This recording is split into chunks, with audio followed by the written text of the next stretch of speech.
জান্নাত, আজ আমাদের রিলেশনের 1 মাস হয়ে গেল, অথচ তুমি আমাকে এখনো পর্যন্ত তোমার একটা ছবি দিলে না। প্লিজ আজকে একটা ছবি দাও তোমার। তোমাকে বলছি না এইসব ছবির আবদার করবে না। যদি দেখার শখ থাকে তাহলে আমাদের বাড়িতে এসে দেখে যাও। এটা কেমন কথা তুমি বলো? এখন কি আমি যেতে পারবো? তুমি বোঝার চেষ্টা করো না কেন? একটা ছবি দিলে কি হবে? তোমাকে বলছি না, যদি দেখতে চাও তাহলে আমার বাড়িতে আসো। আমার সব জোরে জোরে ভালো লাগে না। তোমার বাড়িতে কিভাবে যাব? আমি কিছু জানি না। আচ্ছা, তোমার জানতে হবে না। দেখি, যেদিন যেতে পারবো সেদিনই তোমাকে দেখবো। এই তো ছেলের মতো কথা। হইছে, আর বলতে হবে না। ঠিক আছে, বললাম না। ওই বাবু, এখন বাই, মা আসছে, পরে কথা হবে। তাই বলে ফোনটা রেখে চলে গেল। এখন আসেন আমাদের পরিচয়টা জেনে নিন। আমি হৃদয়, এবার অনার্স 2য় বর্ষের ছাত্র। আর যে মেয়েটির সাথে কথা বললাম তার নাম জান্নাত। আমি ঢাকায় থেকে লেখাপড়া করি। আর জান্নাতের বাড়ি সিরাজগঞ্জ। জান্নাত এবার ইন্টার ফার্স্ট ইয়ারে পড়ে। আমাদের প্রথম পরিচয় ফেসবুকে।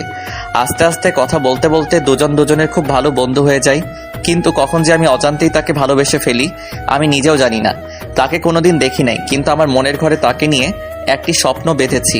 ওর কাছে যতদিন ছবি চাইছি ততদিন আমাকে নিষেধ করছে। আপনারা দেখলেন তো এখন কি বলল। হৃদয়, একটু এদিকে আয় তো। পরিচয়টা তো দিয়ে দিলাম, এখন মা ডাকছে, বাকিটা আপনারা পড়ে নিন। হ্যাঁ মা, বলো কি হয়েছে। ঘরটা এমন অবহেলা করে রেখেছিস কেন? নিজের ঘরটা গুছিয়ে রাখতে পারিস না? ওহো মা, তুমি জানো আমি একটু অগোছালো, তবু প্রতিদিন একই কথা কেন বলো? 2 দিন পরে বউ যখন ঘরে আসবে তখন কি করবি? হ্যাঁ মা, তুমি যে কি বলো না, তখন তো তোমার বৌমাই এসব করবে। হইছে, আর বলতে হবে না। তাড়াতাড়ি রেডি হয়ে নাস্তার টেবিলে আয়। নাস্তা রেডি আছে, খেয়ে ভার্সিটিতে যা। ঠিক আছে মা। তারপর আমি রেডি হয়ে নাস্তা করে ভার্সিটিতে যাই। ভার্সিটিতে আমার বেস্ট ফ্রেন্ড হচ্ছে ইব্রাহিম। সেই ইন্টার থেকে আমরা দুজনে একসাথে লেখাপড়া করছি। দুজনের বেস্ট ফ্রেন্ড, কখনো আমাদের মধ্যে ঝগড়া হয় না। ভার্সিটিতে যেতেই দেখলাম ইব্রাহিম বট গাছের নিচে বসে আছে। কিরে, কখন আসলি? এই তো দোস্ত, 5 মিনিট হলো। আজ দেখছি তোর মন খারাপ, ব্যাপার কি? কিছু হয়েছে নাকি? আরে না রে দোস্ত, কিছু হয়নি। তো তুই একা বসে কেন? আর সবাই আসেনি? সবাই এসেছে। সবাই যে যার ক্লাসে চলে গেছে। আমি তোর জন্য অপেক্ষা করছি এখানে। তো তুই তোর ক্লাসটা মিস করলি? আরে একদিন ক্লাস না করলে কিছু হয় না, বুঝলি? পরের ক্লাস কয়টায়? 10:40-এ। আচ্ছা ঠিক আছে, তাহলে ততক্ষণ একটু আড্ডা দেই। হ্যাঁ, তাই তো বলবি। মহারাজ দেরি করে আসবেন আর ক্লাস মিস হবে, আড্ডা দিতে হবে। দোস্ত, কাল থেকে আর লেট হবে না, প্রমিস। তুই তো প্রতিনিয়ত প্রমিস করিস, একদিনও কি তা রাখতে পারছিস বল? সরি দোস্ত, আর হবে না। ঠিক আছে। তারপর বসে দুজনে আড্ডা দেই। 10:20-এ সবার ক্লাস শেষ হয় আর সবাই বট গাছ তলা চলে আসে। তারপর সবাই মিলে আড্ডা দেই। এই সুমন, তোর বাবার কি অবস্থা এখন? সুমনের বাবা হার্টের রোগী, হাসপাতালে ভর্তি আছে। সুমনের কোনো বড় ভাই নেই, তাই খুব কষ্ট করে লেখাপড়া করে আর বাবা মাকে দেখাশোনা করে, যার কারণে আমরা সবাই সুমনকে একটু বেশি ভালোবাসি। ওই আগের মতোই রে। আচ্ছা, ডাক্তার কি বলছে? ডাক্তার বলছে সময় লাগবে, কিন্তু নিশ্চয়তা নেই। মন খারাপ করিস না দোস্ত, সবকিছু ঠিক হয়ে যাবে। দোয়া করিস দোস্ত।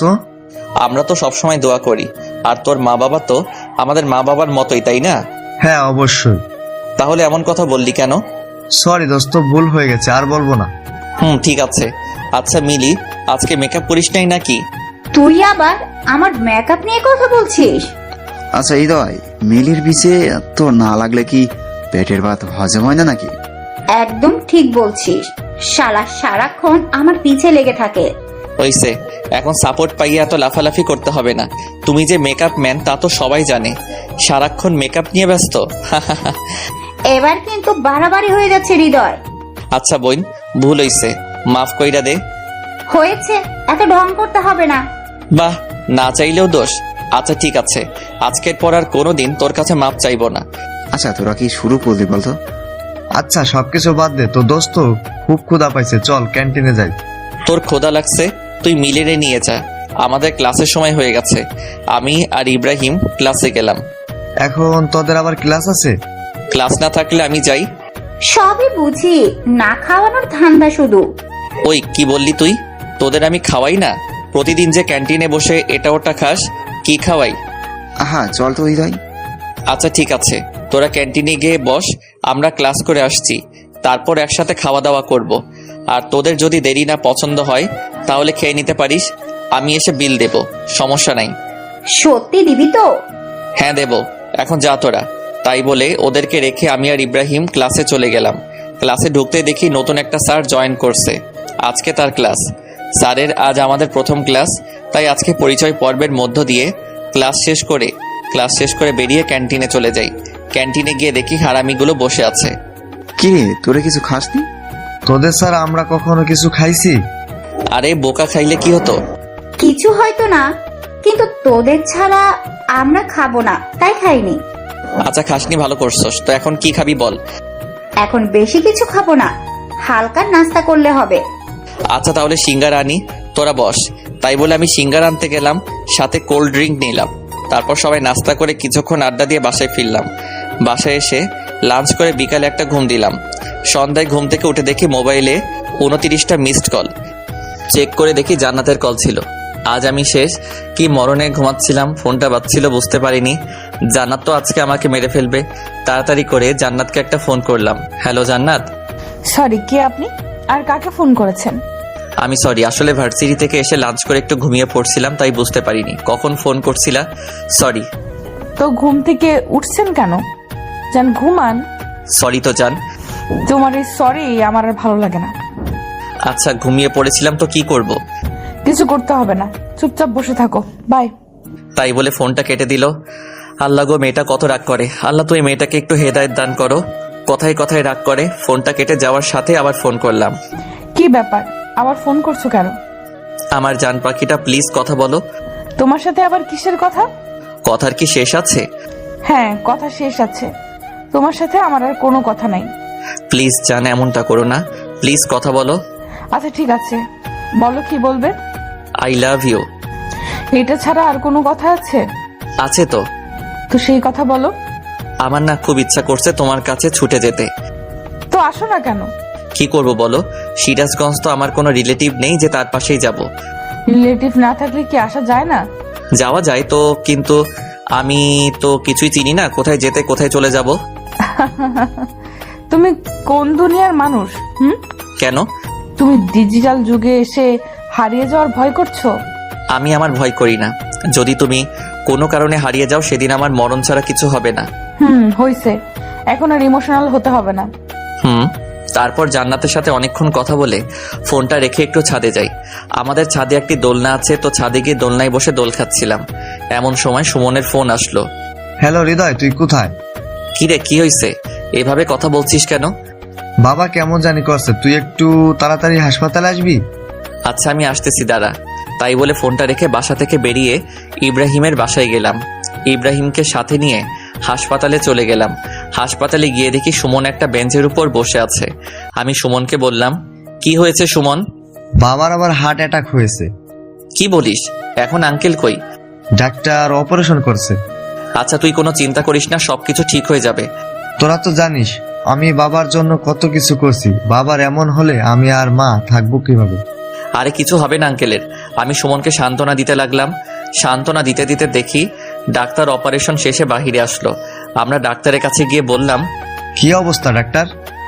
অবস্থা খুব একটা ভালো না, রোগী চাইছে না বাঁচতে। এখন আমরা কি করব বলেন? মানে কি বলছেন আপনি?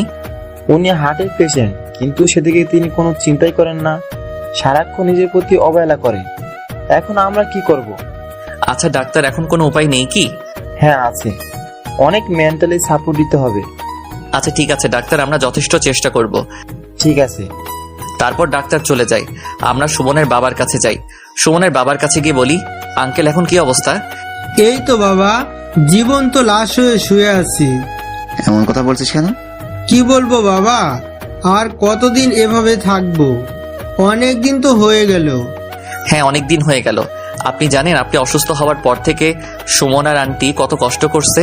যেখানে সুমনের পড়াশোনায় মনোযোগী হওয়ার কথা, সেখানে পড়াশোনার পাশাপাশি আপনার চিকিৎসা খরচ জোগাতে হয়, পরিবার চালাতে হয়। এই বয়সে সুমনকে কত কষ্ট করতে হচ্ছে বলেন। আর আপনি যদি নিজেকে এইভাবে গুটিয়ে নেন তাহলে কিভাবে হবে? আপনার ছেলের দিকেও তো দেখতে হবে নাকি? আপনার ছেলের দুঃখটা কি একটু বোঝার চেষ্টা করবেন না? একটু সুস্থ হয়ে ওঠেন, সবাইকে ভালো রাখতে হবে তো। ঠিক বলছো বাবা, আমি একটা অপদার্থ বাবা।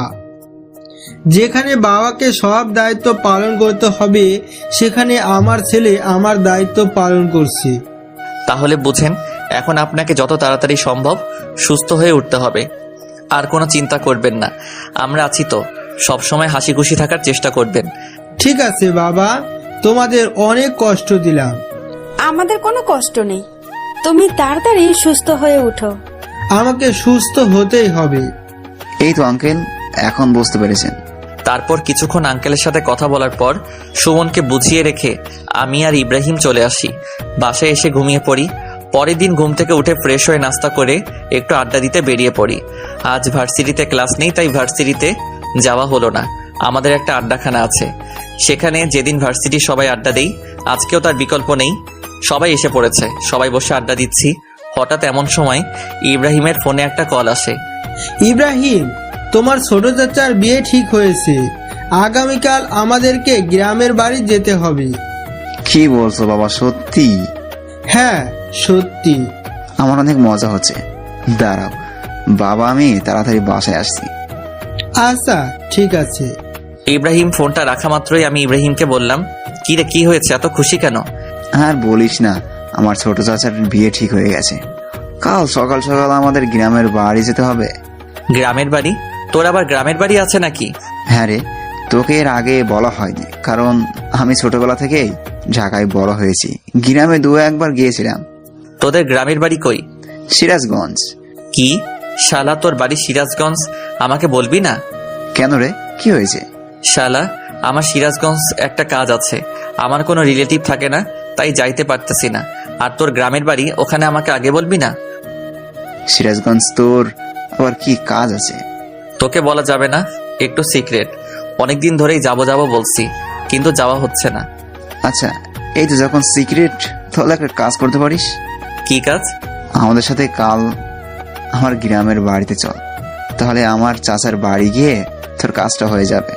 আমি ইব্রাহিমের কথা ফেলতে পারলাম না, কারণ আমি সিরাজগঞ্জ যাওয়ার জন্য অনেক চেষ্টা করছিলাম। এখন সুযোগ পেয়েছি, হাতছাড়া করব না। তাহলে তো খুব ভালো হয়। আচ্ছা ঠিক আছে, তাহলে রেডি হয়ে নিস, কাল সকালে রওনা দিব। আচ্ছা ঠিক আছে দোস্ত, আজকে আমি অনেক খুশি, কারণ জান্নাতের সাথে দেখা করার জন্য সিরাজগঞ্জ যাচ্ছি। বাসায় গিয়ে জান্নাতকে ফোন দিলাম, হ্যালো জান্নাত, এবার তুমি পালাবে কোথায়? এবার তোমাকে দেখেই ছাড়বো। মানে কি বলছো তুমি? আগামীকাল আমি সিরাজগঞ্জ যাচ্ছি।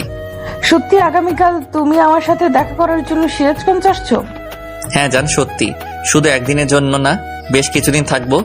বাহ, তাহলে তো খুব খুশির সংবাদ। কিন্তু কোথায় আসবে, কার বাসায় আসবে? আমার বেস্ট ফ্রেন্ডের বাড়িতে। তোমার আবার বেস্ট ফ্রেন্ড সিরাজগঞ্জে কিভাবে হলো? আরে বলো না, আমার বেস্ট ফ্রেন্ডের গ্রামের বাড়ি সিরাজগঞ্জ। আমি জানতামই না, আজকে জানলাম, তাই আর দেরি করছি না, আগামীকাল চলে যাব। আচ্ছা ঠিক আছে, দেখে শুনে এসো। ওকে জান। এভাবেই জান্নাতের সাথে অনেকক্ষণ কথা বললাম। তারপর মা বাবাকে জানালাম আগামীকাল সিরাজগঞ্জ যাব ইব্রাহিমের চাচার বিয়েতে। মা বাবা রাজি হয়ে যায়, কারণ তারা জানে ইব্রাহিম আমার বেস্ট ফ্রেন্ড। রাত্রে আমার সব কাপড় চোপড় গুছিয়ে নিলাম। পরের দিন সকালে আমি, ইব্রাহিম আর ওর মা বাবা সবাই সিরাজগঞ্জের উদ্দেশ্যে রওনা দিলাম। দীর্ঘ 5 ঘন্টা যাত্রা করার পর আমরা বাসায় পৌঁছালে ইব্রাহিমের গ্রামের বাড়িতে যেয়ে বাড়ির কলিং বেল বাজাতেই হুট করে কি যেন আমার মাথায় একটা লাঠি দিয়ে বাড়ি দিল।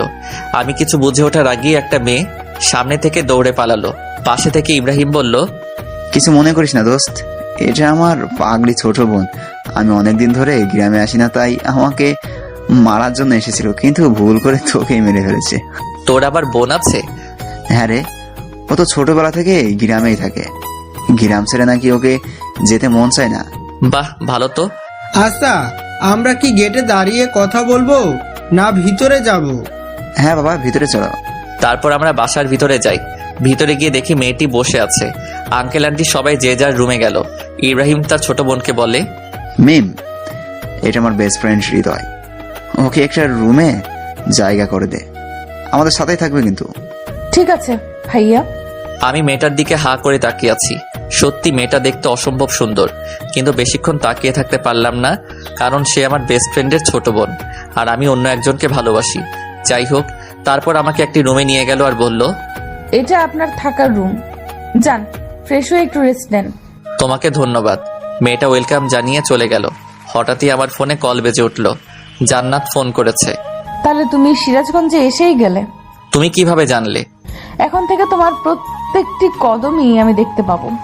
মানে কিভাবে? সেটা তো তোমাকে বলা যাবে না। আচ্ছা, তুমি এখন লাল শার্ট পরে আছো না? তুমি এগুলো কিভাবে বলছো? সব জানতে পারবে। এখন থেকে তুমি আমার নজরে নজরে থাকবে। তুমি কখন কি করছো সবকিছুই আমি জানতে পারবো। আমি কিছুতেই বুঝতে পারছি না জান্নাত এগুলো কিভাবে জানে। আচ্ছা জান্নাত, তুমি কি আমাকে একটু খুলে বলবে? সময় হোক সবকিছু জানতে পারবে। এটা আবার কেমন কথা? আমার সাথে লুকোচুরি খেলছো? যা মনে করবে তাই। তোমার জন্য এত কষ্ট করে আমি সিরাজগঞ্জে আসলাম, আর তুমি? উফ, এত কথা বলো না তো। এখন ফোন রাখলাম, পরে কথা হবে, বাই। এটা বলে জান্নাত ফোনটা রেখে দিল। আমি তো বিছানার উপর বসে গেলাম। বিছানার উপর বসে ভাবছি, জান্নাত আমার উপস্থিতি বুঝলা কিভাবে, আর জানলেই বা কিভাবে আমি কি পোশাক পরে আছি? না, ঘটনাটা কেমন জানি এলোমেলো লাগছে। এগুলো ভাবতে ভাবতে গিয়ে ফ্রেশ হয়ে নিলাম। ফ্রেশ হয়ে একটু রেস্ট নিলাম। অনেকক্ষণ পর ইব্রাহিম আমার রুমে এসে আমাকে ডেকে বলল, হৃদয়, তুই তো কখনো গ্রামে আসিসনি, আর আমিও অনেকদিন ধরে গ্রামে আসিনি, তাই চল বাইরে থেকে একটু ঘুরে আসি। আচ্ছা ঠিক আছে চল। আমি আর ইব্রাহিম বাড়ি থেকে বের হতে যাব, এমন সময় মিম সামনে এসে দাঁড়িয়ে বলল, ভাইয়া কোথায় যাচ্ছিস? এই তো একটু বাইরে ঘুরতে যাব। কেন? তুই তো অনেকদিন যাবত গ্রামে আসিস না। গ্রামের রাস্তাঘাট কি তোর মনে পড়ে? তাই তো, আমার তো এই কথা একদমই মনে ছিল না। আচ্ছা, যাওয়ার সময় সুজনকে সাথে নিয়ে যাস। আচ্ছা ঠিক আছে। সুজল ইব্রাহিমের বড় চাচার ছেলে, কিন্তু বয়সে আমাদের ছোট। সুজনকে নিয়ে গ্রামে ঘুরছি। সত্যি গ্রামের দৃশ্য অনেক সুন্দর। আশেপাশে ক্ষেত খামার, আর তার মাঝখান দিয়ে রাস্তা। খুব মজা হচ্ছিল। চারপাশে পাখির কিচিরমিচির শব্দ। সত্যি শহরের সাথে গ্রামের কখনো তুলনা হয় না। ঘুরতে ঘুরতে হঠাৎ জান্নাতের একটা SMS আমার ফোনে আসলো। বাহিরে ঘুরোস ঠিক আছে, কিন্তু এলাকার অন্য কোনো মেয়েদের দিকে তাকালে কিন্তু চোখ তুলে ফেলবো। ও আল্লাহ, জান্নাত আমার প্রতিটা খবর কি করে জানছে? জান্নাত এখন কোথায় আছে? আমি তো কিছুই বুঝতে পারছি না। আর আমার খবরগুলো কিভাবে পাচ্ছে আমার তো মাথায় আসছে না। আচ্ছা তুমি কোথায় আছো বলো তো? ঠিক সময় আসুক, সব কিছু জানতে পারবে। তোমার জন্য এত কষ্ট করে আমি আসলাম, আর আমার সাথে দেখাই করছো না। কিচ্ছু করার নাই, অপেক্ষা করো, সবুরে মেওয়া ফলে। কি আর করার, কোনো উপায় নেই জান্নাতকে দেখার। গ্রামটা ঘুরে দেখা শেষে বাসায় ফিরি। বাসায় ফিরে রুমে রেস্ট নিচ্ছি। এমন সময় দেখলাম মিম বারবার আমার রুমের সামনে দিয়ে ঘুরপাক খাচ্ছে। আমি বুঝলাম না ব্যাপারটা কি। মেয়েটা আমার রুমের সামনে দিয়ে এমন ঘোরাঘুরি করছে কেন? একটু পর ডিনারের জন্য ইব্রাহিম এসে ডেকে গেল। তারপর ডিনার শেষে রুমে এসে শুয়ে আছি। একটু পর আমার ফোনে মেসেজ আসলো। কি ব্যাপার, সারাদিন রুমের মধ্যে শুয়ে বসে থাকো, খারাপ লাগছে না? তুমি কোথায় আছো এখন? আর তুমি কিভাবে বুঝলে আমি রুমের মধ্যে বসে আছি? তোমাকে বলছি না, তোমার প্রত্যেকটা কদম এখন থেকে আমি দেখতে পাবো। তাহলে আমার সামনে আসছো না কেন? সঠিক সময় আসুক, ঠিকই সামনে যাব। আচ্ছা, তোমাকে যেটা বলার জন্য মেসেজ দিছি, চলো কাল দেখা করি। সত্যি কাল দেখা করবা? হ্যাঁ, দেখা করব।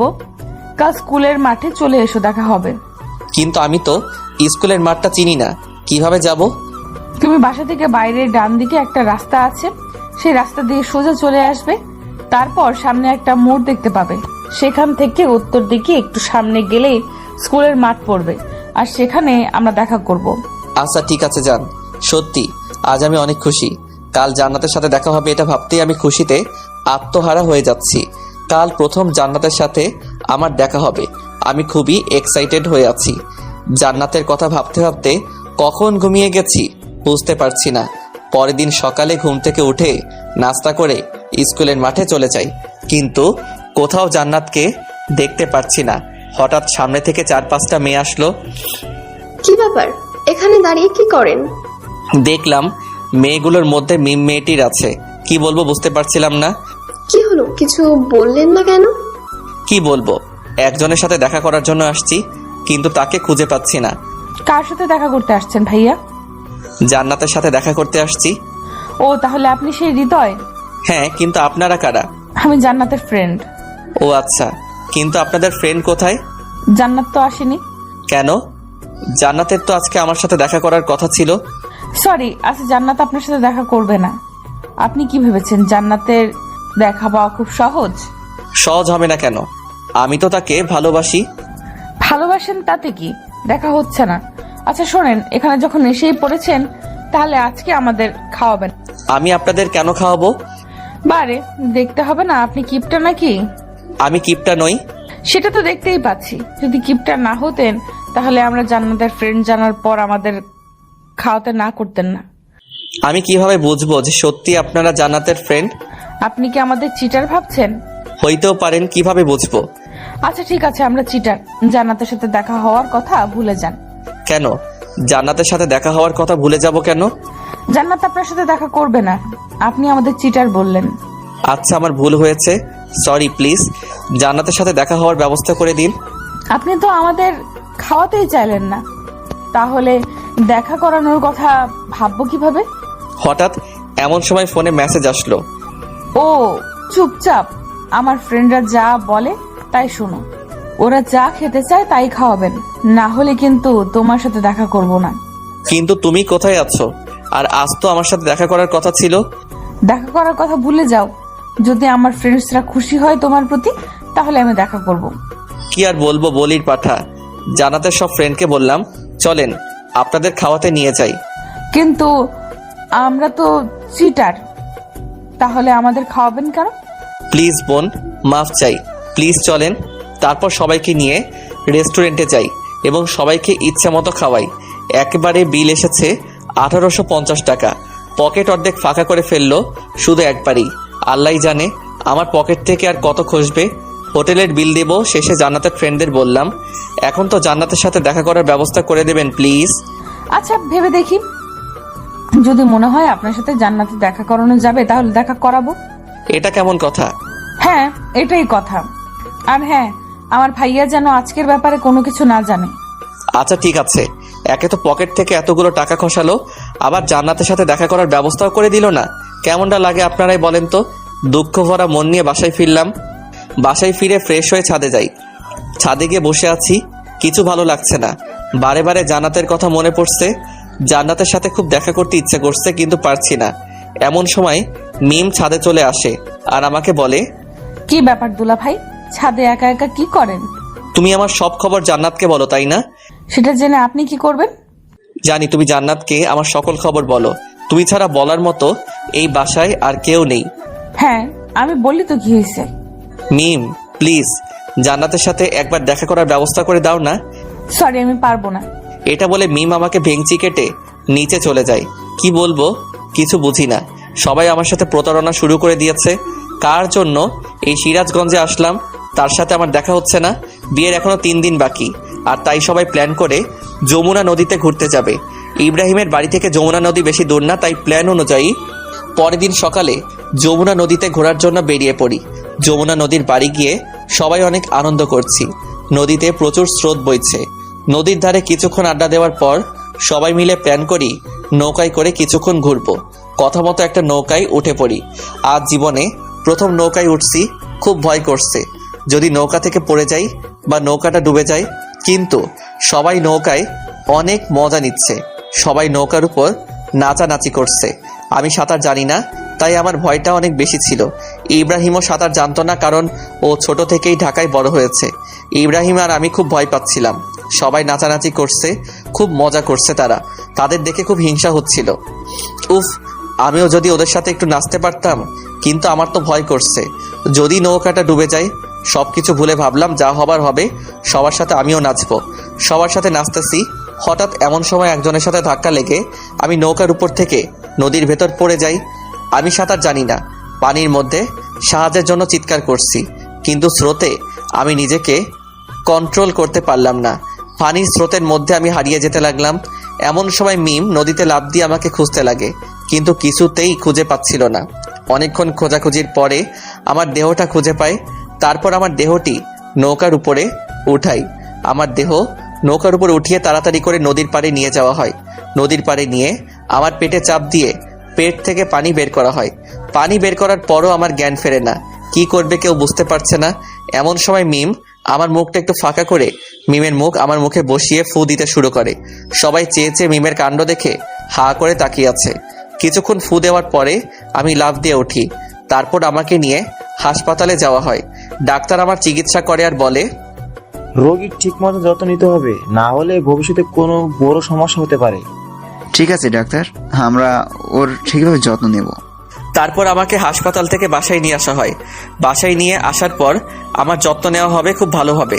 বিশেষ করে মিম আমার খুব যত্ন নেয়। জান্নাত আমার কাছে ফোন করে খুব কান্না করত আমার এমন অবস্থা দেখে। আমি পাগলিটাকে সান্ত্বনা দেওয়া ছাড়া কিছুই করতে পারতাম না। মিম আমার কাছে এসে বারে বারে মাপ চাইতো আর বলতো, সত্যি আমি জানতাম না আপনি সাঁতার জানেন না। আমি তো মজা করে আপনাকে ধাক্কা দিছিলাম, কিন্তু আপনার এমন অবস্থা হবে আমি বুঝতে পারিনি। আমাকে মাফ করে দিবেন প্লিজ। আরে বোকা, সমস্যা নাই, তুমি তো না বুঝেও করেছো। তুমি যদি জানতা আমি সাঁতার জানি না তাহলে তো আর করতে না। এসব চিন্তা বাদ দাও, আজ তোমার জন্য আমি বেঁচে আছি। তুমি আমায় আবার দ্বিতীয়বারের মতো জীবন বাঁচালে, তোমার কাছে আমি ঋণী। আমার জন্য এত কিছু হলো, আর আপনি সত্যি আপনি অনেক বড় মনের একজন মানুষ। আর তোমার জন্যই তো আমি নতুন জীবন পেয়েছি। তোমাকে ভুল বুঝবো কিসের জন্য? এখন থেকে আমি আপনার বেশি করে যত্ন নেব। থাকবো না, এত বেশি যত্ন নিতে হবে না। তোমার ফ্রেন্ড জানতে পারলে আবার আমার উপর রাগ করবে। জান্নাত আপনাকে কিছু বলবে না? কেন কিছু বলবে না কেন? কারণ আমি সবার মতো না। জান্নাত আমাকে খুব ভালোভাবে চেনে। তোমাদের ফ্রেন্ডশিপ তোমরাই ভালো বোঝো, কিন্তু আমার উপর রাগ করলে কিন্তু আমি দায়ী নই। তোমাকে রাগ ভাঙিয়ে দিতে হবে। আচ্ছা ঠিক আছে, আমি রাগ ভাঙিয়ে দিব। এখন হ্যাপি? আচ্ছা এখন একটু রেস্ট নেন, আপনার সাথে পরে কথা বলি। এরপর থেকে মেয়েটি আমার খুব যত্ন নেওয়া শুরু করে। আজ ইব্রাহিমের চাচার গায়ে হলুদ। আমিও প্রায় সুস্থ হয়ে গেছি শুধুমাত্র মিমের যত্ন নেওয়ার জন্য। গায়ে হলুদের অর্ধেক দায়িত্ব আমার ও ইব্রাহিমের উপর। আমাকে আর ইব্রাহিমকে বিয়ের দায়িত্ব পালন করতে হচ্ছে। গায়ে হলুদের প্যান্ডেল সাজানো, বাড়িতে সুন্দরভাবে ডেকোরেশন করা, লোকজনের খাওয়া দাওয়ার ব্যবস্থা করা, সবকিছুই ছিল আমার ও ইব্রাহিমের উপর দায়িত্ব। গায়ে হলুদের জন্য প্যান্ডেল সাজাচ্ছি আর বাড়িতে ডেকোরেশন দিয়ে সাজাচ্ছি। বিকেল বেলা গায়ে হলুদের অনুষ্ঠানে মেয়ে পক্ষরা চলে আসে। হলুদ মাখাতে অনেক মেয়ে আছে, তার মধ্যে একটি মেয়ে দেখতে অনেক সুন্দর ছিল। আমাকে দেখে বারবার আসে, পাশে ঘুরতে লাগে। এমনটা দেখে মিম খুব ক্ষিপ্ত হতো। আমি কিছুতেই বুঝতাম না মিম আমার উপর ক্ষিপ্ত কেন। মিম আমাকে বারে বারে বলতো, আজ গায়ে হলুদ, অনেক মেয়ে আসছে। যদি কোনো মেয়ের সাথে উল্টাপাল্টা কিছু করতে চান তাহলে কিন্তু আপনার খবর আছে। তোমার ফ্রেন্ড তো আমার সামনে আসে না, তাহলে আমি যদি অন্য কারোর সাথে কিছু করি অসুবিধা কি? কি বললেন? আপনার সাহস তো কম না। অন্য কোনো মেয়ের দিকে চোখ তুলে তাকালে আপনার চোখ দুটো উঠে মার্বেল খেলবো। আচ্ছা, আমি যদি অন্য কোনো মেয়ের দিকে তাকাই তাহলে তোমার কি? ইয়ে একদম বেশি বেশি করার চেষ্টা করবেন না। আমি কিন্তু জান্নাতকে সবকিছু বলে দিব। শুধু একবার বলে দেখো, তোমার অবস্থা খারাপ করে দিব। কি করবেন শুনি? আমি কি করব আমি নিজেও জানি না। প্লিজ বোন, জান্নাতকে কিছু বলো না। আমি তো জান্নাতকে বলে দিব, দেখি আপনি কি করেন। প্লিজ, আমি তোমার কাছে হাত জোড় করছি, প্লিজ জান্নাতকে কিছু বলবে না। আচ্ছা ঠিক আছে। দেখতে দেখতে গায়ে হলুদ শেষ হলো। রাত্রে জান্নাতের সাথে ফোনে কথা বলছি। তুমি গায়ে হলুদের সময় মেয়েদের দিকে তাকিয়েছিলে কেন? কোন মেয়ের দিকে তাকাইলাম? আর তোমাকে কে বললো এটা? যে বলার সে বলছে। তুমি বলো, অন্য মেয়েদের দিকে তাকাইছো কেন? সত্যি আমি তাকাইনি, ওই মেয়েটা আমার দিকে তাকিয়েছিল। না, তুমি ওই মেয়ের দিকে তাকিয়েছিলে, আমি জানি। সব ছেড়ে একই রকম। ওই জান্নাত, সত্যি আমি অন্য কোনো মেয়ের দিকে তাকাইনি। আমি শুধু তোমাকেই ভালোবাসি। তোমাকে ছাড়া অন্য কোনো মেয়ের কথা ভাবতেও পারি না। তুমি সব মিথ্যা কথা বলছো, আমি জানি সবকিছু। আর তাই আজকের পর থেকে তুমি আর আমার সাথে কোনো কথা বলবে না। কথা বলতে বলতে ভালো লাগছিল না, তাই ছাদে যাওয়ার জন্য রুম থেকে বেরিয়ে হাঁটতে থাকি। সিঁড়ির সামনে মিমের রুম। ফোনে কথা বলতে বলতে চলে যাচ্ছি, এমন সময় খেয়াল করলাম আমার ফোনে যে ভয়েস যা আসছে তা মিমের রুম থেকেও আসছে। আমি বুঝতে পারছিলাম না। তারপর সবকিছু ভালোভাবে দেখে বুঝলাম যে মিমি আমার সেই জান্নাত। তাই তো বলি যে মিমের কণ্ঠটা ও আচরণ এমন চেনা লাগছে কেন? আমার কথা বুঝতে পারছো? আজকের পর তুমি আমাকে একদম ফোন দিবা না। আজ থেকে তোমার সাথে আমার ব্রেকআপ। আচ্ছা ঠিক আছে, আমার সাথে কথা বলতে হবে না, আমিও তোমার সাথে কথা বলবো না। যাও, তুমি তোমার মতো থাকো। এটা বলে ফোনটা রেখে দেই। এরপর আমি আমার রুমে চলে যাই। একটু পর মেয়েরা আমার রুমে দৌড়ে আসে, আমাকে বলতে লাগলো, ওই আপনি আমার ফ্রেন্ডকে কি বলেছেন? হ্যাঁ, জান্নাত কান্না করছে কেন? ওর সাথে কথা বলবো না তাই। এই আপনার ভালোবাসা? ছি, যার জন্য আপনি ঢাকা থেকে সিরাজগঞ্জ আসলেন তার সাথে কথা বলা বন্ধ করছেন? আপনার কখনো ভালো হবে না। মিম এইসব কথা বলে যাচ্ছিল, এমন সময় আমি মিমকে জড়িয়ে ধরি। এই কি করছেন আপনি? আপনি আমাকে জড়িয়ে ধরেছেন কেন? তাই তো, আমি তোমাকে জড়িয়ে ধরেছি কেন? আচ্ছা 1 মিনিট দাঁড়াও, আমি জান্নাতকে ফোন করে একটু বলে নেই যে আমি তোমাকে কেন জড়িয়ে ধরেছি। এটা জান্নাতকে বলার কি আছে? তুমি এমন তোতলাচ্ছ কেন? কই তোতলাচ্ছি না তো, এমনিতেই। আচ্ছা তাহলে আমি জান্নাতকে একটা ফোন দেই। জান্নাতকে কেন ফোন দিবেন? কারণ তুমি আমার জান্নাত তাই। আমি আপনার জান্নাত হতে যাব কেন? ও আচ্ছা তাই না? হ্যাঁ তাই তো, আমি তো মিম, আপনার ফ্রেন্ডের ছোট বোন। আচ্ছা এখনই প্রমাণ হয়ে যাবে, 1 মিনিট ওয়েট, আমি জানতে একটা ফোন দেই। এটা বলে জান্নাতের নাম্বারে ফোন দিলাম আর মিমের ফোনটা বেজে উঠলো। আপনার মোবাইল বাজছে কেন? মোবাইলটা একটু দেখি, কে ফোন করেছে আপনাকে দেখি। না মানে কেউ ফোন করেনি, আপনাকে দেখতে হবে না। আমি তো দেখেই ছাড়বো, মোবাইলটা দাও বলছি। না, আমি কিছুতেই মোবাইল দেব না, এটা আমার পার্সোনাল ফোন, আপনাকে কেন দিব? আমি কিছু জানি না, আমি নেব। মিমের সাথে জোরাজোরি করতে করতে আমি বিছানার উপর পড়ে যাই আর মিম আমার বুকের উপর পড়ে যায়। দুজন দুজনের খুব কাছে চলে এসেছি, দুজনে দুজনের নিঃশ্বাস অনুভব করতে পারছি। আমার কাছে কেন তুই পরিচয় গোপন করলে বলো? তোমাকে পরীক্ষা করতে চেয়েছিলাম। তো তোমার পরীক্ষা কি শেষ হয়নি? হয়েছে। তাহলে এখন স্বীকার করলে তো তুমি আমার জান্নাত? এখন আর স্বীকার না করে উপায় আছে?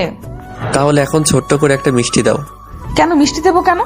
বারে, আমার সাথে এতদিন অভিনয় করলে, আমাকে এত কষ্ট দিলে, তার বিনিময়ে এখন আমাকে মিষ্টি দিবে না? না দেব না। তুমি ভাবতেও পারোনি কিভাবে ধরা পড়ে যাবে, তাই না? আচ্ছা তুমি কিভাবে বুঝলে যে আমি জান্নাত? ওইটা সিক্রেট, বলা যাবে না। এই যে বলো বলছি। না বলবো না। তুমি বলবে না? আচ্ছা তুমি এমন করতেছো কেন? আমি যেভাবেই হোক জানতে পারছি, তোমাকে সেটা জানতে হবে কেন? না আমি শুনবো, তুমি বলো। আচ্ছা বলতেছি, যখন তোমার সাথে কথা বলছিলাম তখন কথা বলতে বলতে ছাদে যাওয়ার জন্য রুম থেকে বেরিয়েছিলাম, আর তখন দেখলাম তোমার রুম থেকে সাউন্ড আসতেছে, তখনই বুঝতে পেরে গেছি। ওহো, তুমি তো তাহলে ভালো না, তোমার আড়ি পাতার অভ্যাস আছে। তোমাকে ধরার জন্যই তো আমাকে আড়ি পাততে হয়েছে। কতদিন হলো এসেছি, তুমি দেখাই দিলে না। যাও, তোমার সাথে কোনো কথা নেই। তাই বলে মুখ ঘুরিয়ে দাঁড়িয়ে আছো। আমি ওকে ঘুরিয়ে আমার সামনে নিয়ে এসে বললাম, এই পাগলি, আজ প্রথম তোমার সাথে আমার সামনাসামনি পরিচয় হলো, আর তুমি এইভাবে মন খারাপ করে দাঁড়িয়ে থাকবে? থাকবোই তো, তোমার কি? এটা শোনার পর আমি জান্নাতকে আমার বুকের মধ্যে টেনে নিলাম। এবার বলো, আর রেগে থাকবে? এইভাবে ভয় নিয়ে ধরেছেন কেন? আমাকে জড়িয়ে ধরার সাহস কি নেই নাকি? আছেই তো, দেখবে? দেখাও দেখি। তাই বলে জান্নাতকে খুব জোরে জড়িয়ে ধরি। দুজনে অন্য এক জগতে হারিয়ে গেছি। অনেকক্ষণ জড়িয়ে ধরে থাকার পর মিম আমাকে ছাড়িয়ে বলল, ওই যান, এখন যাও, আবার কেউ দেখে ফেলবে। আচ্ছা যান। তারপর মিমের রুম থেকে বেরিয়ে আমি আমার রুমে চলে আসি। রাতে ঘুম ধরছিল না, তাই মিমকে ফোন করে ছাদে আসতে বলি। আমিও ছাদে চলে যাই। আমি ছাদে দাঁড়িয়ে আছি, একটু পর মিম ছাদে আসলো। দুজনে ছাদে বসে গল্প করছি। গল্প করতে করতে অনেক রাত হয়ে গেছে। তারপর আমি মিমকে বললাম, আচ্ছা যান, এখন ঘুমাতে হবে, কালকে আবার বিয়ে, অনেক কাজ আছে। তাই তো। আচ্ছা চলো এখন যাই। তাই বলে আমরা দুজনে ছাদ থেকে নেমে রুমে চলে আসি। রুমে এসে ঘুমিয়ে পড়ি। সকালবেলা ঘুম থেকে উঠে নাস্তার টেবিলে বসে আছি। আমার সামনের চেয়ারে মিম বসা। খাওয়ার সময় মিম বারে বারে ওর পা দিয়ে আমার পায়ে পাড়া দিচ্ছিল আর হাসছিল। আমিও হাসছিলাম। তার পাগলামিগুলো খুব ভালো লাগে। খাওয়া দাওয়া শেষে ডেকোরেশনের কাজে লেগে পড়ি। প্রথমে পুরো বাড়িটা সুন্দরভাবে ডেকোরেশন করে সাজাই। দুপুরবেলা গোসল করে সবাই বিয়েতে যাওয়ার জন্য রেডি হই। মিম আজকে অনেক সুন্দরভাবে সেজেছে। মিমকে দেখে চোখ সরাতে পারছি না। সত্যি মিমকে দেখতে আজ অনেক সুন্দর লাগছে। আমি মিমের কাছে গিয়ে বললাম, ওই এত সুন্দর করে সেজেছে কেন? কেন, দেখতে ভালো লাগছে না? ভালো লাগছে না মানে মনে হচ্ছে আজকে বিয়েটা তোমার আর আমার। কি যে বলো না। সত্যি আজকে তোমাকে দেখতে অনেক সুন্দর লাগছে। তোমার জন্য তো এত সুন্দর করে সেজেছি। তাই হুম। আমরা কথা বলছিলাম, এর মধ্যে বরকে রেডি করা হয়। তারপর আমরা কনের বাড়িতে যাওয়া উপলক্ষে রওনা দেই। অনেকক্ষণ যাত্রা করার পর কনের বাড়ির সামনে আমরা কনের বাড়ির সামনে পৌঁছাতেই দেখলাম অনেক সুন্দর করে গেট সাজানো হয়েছে এবং তার সামনে গেটে কনে পক্ষের লোকজন দাঁড়িয়ে আছে। আমরা গাড়ি থেকে নেমে গেটের সামনে দাঁড়াই আর বরকে কনে পক্ষের লোকজনেরা মিষ্টি খাওয়ায় আর তারপর টাকার আবদার করে। দুলাভাই, আমাদের মিষ্টি খাওয়ার জন্য 20,000 টাকা দিতে হবে, না হলে গেট ছাড়ছি না। এটা আবার কেমন কথা? টাকা কি গাছের পাতা নাকি? হ্যাঁ, যে বললে পেয়ে যাবেন। 20,000 টাকা চোখে দেখেছেন কখনো? না ভাইয়া, দেখি নাই, তাই তো আজকে চাইতেছিলাম। যদি গেটের ভিতরে প্রবেশ করতে চান তাহলে টাকা দিতেই হবে। টাকা নেবেন ঠিক আছে, কিন্তু এত বেশি চান কেন? একটু কমাই নেন। কোনো কম নেই, আমরা 15 জন আছি, সবারই তো ভাগ লাগবে নাকি? প্লিজ একটু স্যাক্রিফাইস করেন, একটু ডিসকাউন্ট দেন। কোনো ডিসকাউন্ট দেওয়া যাবে না। আমি চাচার কানে কানে বললাম। চাচা পকেট থেকে 5,000 টাকা বের করে চুপি চুপি ওদের হাতে দিয়ে দেন। আচ্ছা দিচ্ছি। চাচা পকেট থেকে টাকা বের করে ওদের হাতে দেয় আর বলে, কত দিয়েছেন দুলাভাই? দেখেন না কত দেওয়া হয়েছে। এ কি, এখানে তো 5,000 টাকা, মাত্র 5,000 টাকার জন্য এত বড় গেট সাজায়নি। প্লিজ এত বাড়াবাড়ি করবেন না, যা দেওয়া হয়েছে তাই রাইখা দেন। না না, আমরা কোনো কথা শুনবো না। আচ্ছা ঠিক আছে, একটু কমিয়ে দিলাম, 18,000 দেন। পাগল হয়েছেন নাকি আপনারা? আমরা কিছু জানি না, টাকা পেলে তবে গেট ছাড়বো, তাছাড়া গেট ছাড়ছি না। অনেকক্ষণ ধরে তর্কাতর্কি করতে করতে শেষ পর্যন্ত 9,000 টাকা ম্যানেজ করে ফেললাম। উফ কি ডাকাত রে ভাই, শুধু গেট ধরেই 9,000 টাকা নিয়ে নিল। গেট দিয়ে ভেতরে প্রবেশ করে আমরা বসে আছি। একটু পর বিয়ে পড়ানো কাজ শুরু হলো। আলহামদুলিল্লাহ, দেখতে দেখতে বিয়েটা সম্পূর্ণ হয়ে গেল। বিয়ে শেষে খাওয়া দাওয়ার পর্ব শুরু। কনে পক্ষ দেখছি খাওয়া দাওয়ার বিশাল আয়োজন করেছে, অনেক রকম আইটেম করা হয়েছে। সবাই অনেক মজা করে খাওয়া দাওয়া করা হলো। খাওয়া দাওয়া শেষে বোর কনেকে নিয়ে বাড়িতে ফিরি। সারাদিন অনেক ধকল গেছে, তাই বাসায় ফিরেই বোর কনেকে তাদের বাসর ঘরে ঢুকিয়ে আমরা সবাই যে যার রুমে গিয়ে শুয়ে পড়ি। আমি রুমে গিয়ে শুয়ে আছি, কিন্তু ঘুম ধরছে না। কিছুক্ষণ চুপচাপ শুয়ে থাকার পরও ঘুম ধরছিল না। না পেরে জান্নাতকে ফোন করে ছাদে আসতে বললাম। দুজনে ছাদে গিয়ে বসে আছি। আজ তো চাচার বাসর রাত।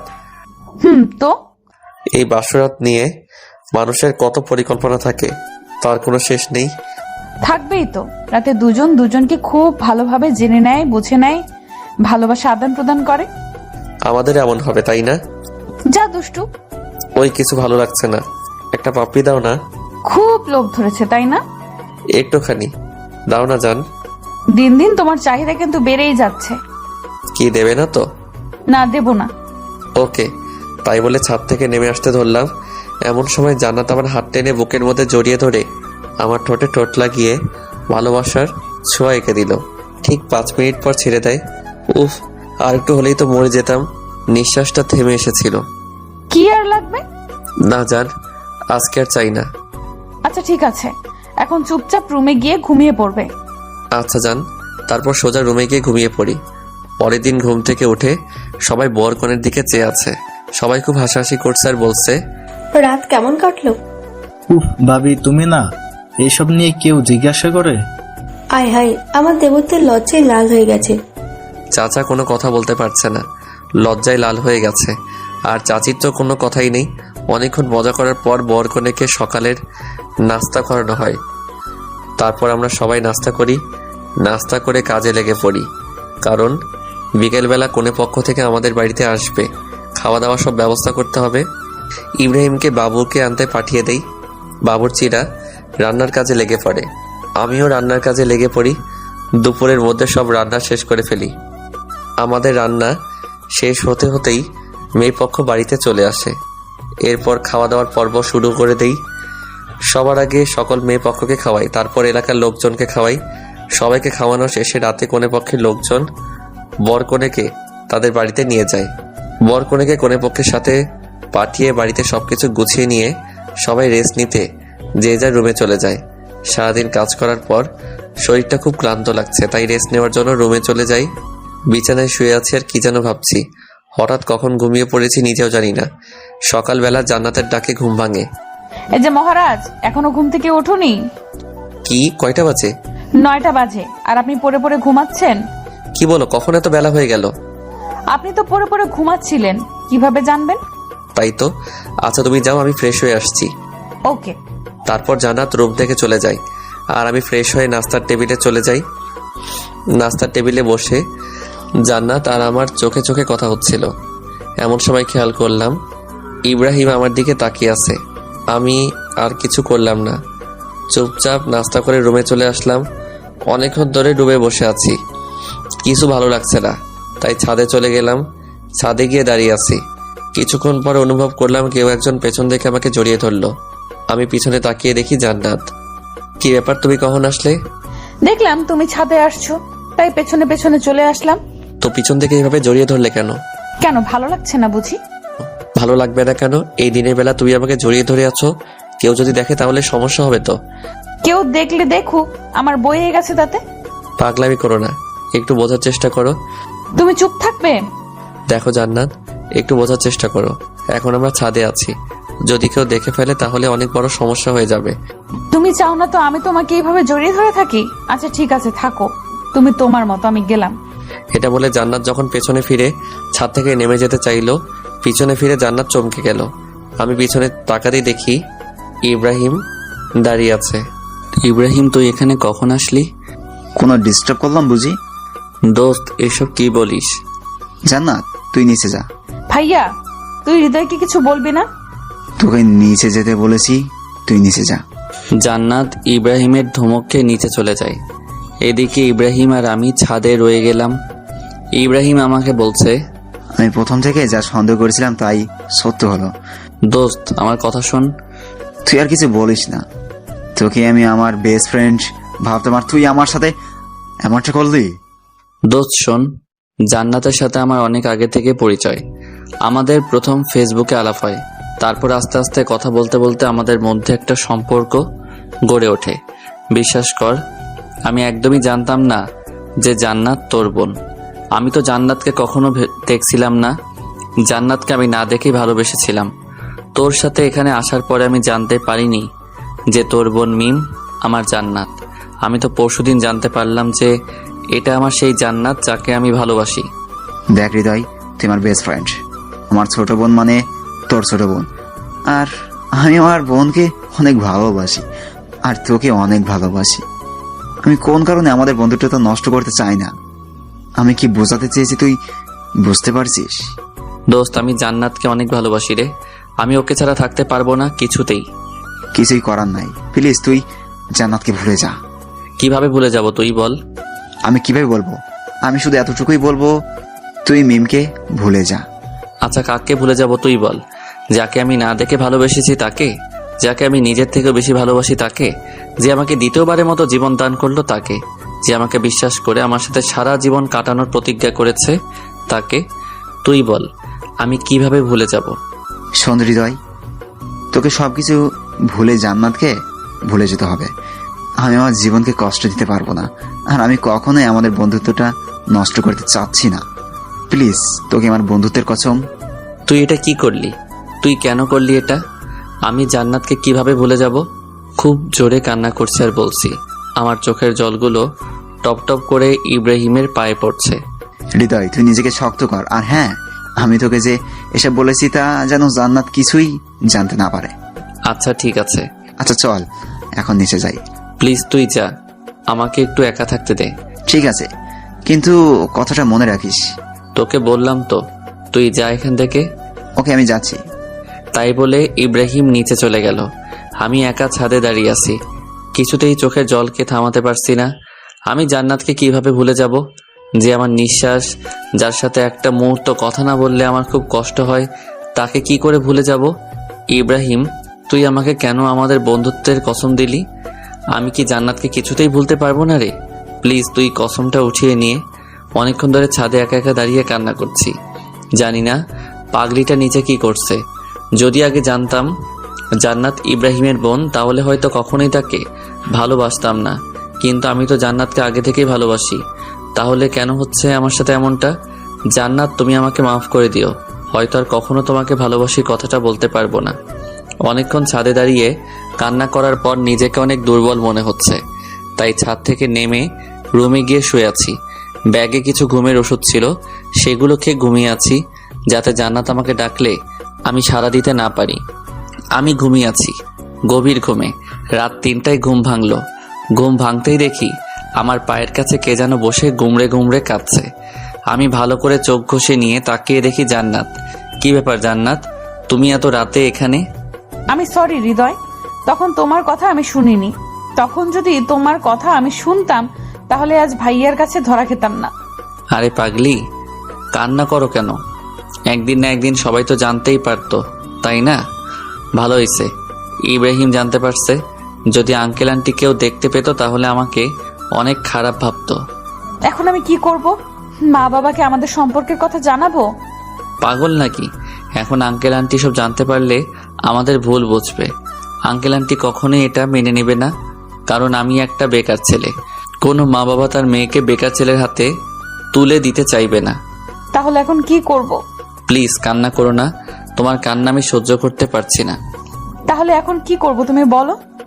দেখো জান্নাত, এখন আর আমাদের কিছু করার নেই। প্লিজ তুমি এখন আমাকে ভুলে যাও। কি? আমি তোমাকে ভুলে যাব? জান্নাত প্লিজ একটু বোঝার চেষ্টা করো। আমাদের সম্পর্কটা কন্টিনিউ করা সম্ভব না।